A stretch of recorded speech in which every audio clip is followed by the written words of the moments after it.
Hi everyone! In this video I'm going to read Henry and Mudge and the Bedtime Thumps. To Grandmother's House. Henry and his big dog Mudge were going to the country with Henry's parents. Henry was reading comic books. Mudge was chewing his toenails. They were going to visit Henry's grandmother. Henry's grandmother had never met Mudge, so Henry worried. He worried that Mudge might drool on her skirt.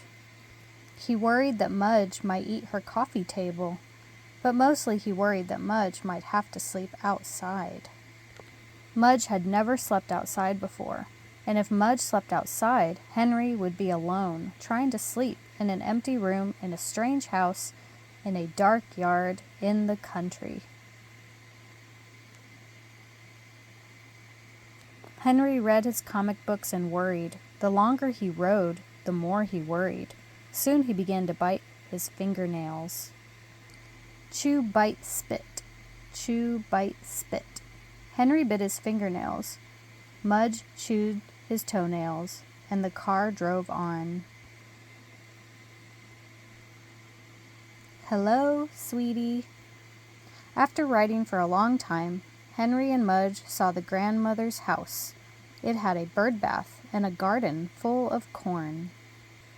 Henry and Mudge looked at each other. Their fingernails and toenails were very short. Henry's grandmother came outside. She had a big smile and a polka dot dress. Mudge took one look at her and his tail wagged and wagged and wagged. Hello, sweetie, Henry's grandmother said to Henry. She hugged him tight. Hello, sweetie, Henry's grandmother said to Mudge. She hugged him tight. Henry's grandmother wiped dog drool off her sleeve, and they followed her into the house. A lot of looks. Henry's grandmother's house was very small. It had a lot of tables and things on the tables. Henry looked at Mudge and for the first time wished that Mudge was smaller, shorter, thinner. Mudge looked like an elephant in a phone booth. And before too long, Mudge knocked a pink flamingo off of a table. "Aw, Mudge," Henry said. Henry's father gave Mudge a look. Then Mudge knocked a wishing well off of a table. "Aw, Mudge," Henry said. Henry's father and Henry's mother gave Mudge a look. Then when Mudge knocked a bowl of peppermints off of a table, Henry's father and Henry's mother and Henry's grandmother gave Mudge a look. And Henry's father said, "Outside." Mudge was put out. Henry gave everybody a look. The Bedtime Thumps. After dinner, Henry played outside with Mudge. They loved the bird bath, Mudge especially. It was like a giant water dish just for him. When it was dark, Henry's father called Henry in. "What about Mudge?" asked Henry. "He has to sleep outside," said Henry's father. "Outside?" said Henry.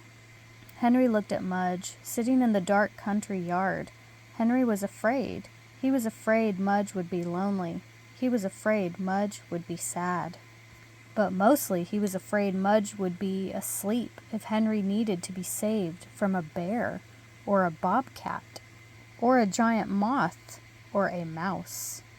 Henry gave Mudge a tight hug, then he went inside, biting his fingernails. When he was washed and in bed, Henry lay in the dark. His eyes were big, his heart was pounding, his knees were shaking. Then, whish, flop, a moth.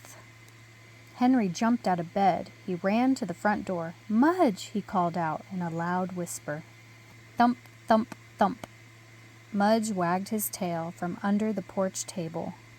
"Hi, Mudge," Henry said as he crawled under the table too. He was glad to see Mudge. Mudge was glad to see him. Mudge licked Henry's face and smelled his ears and shook his hand. Then Henry laid his head on Mudge's big chest, and finally he slept a good sleep at the strange house in the dark yard in the country. And when the moth flew by, Mudge ate it. The end. Thank you for watching.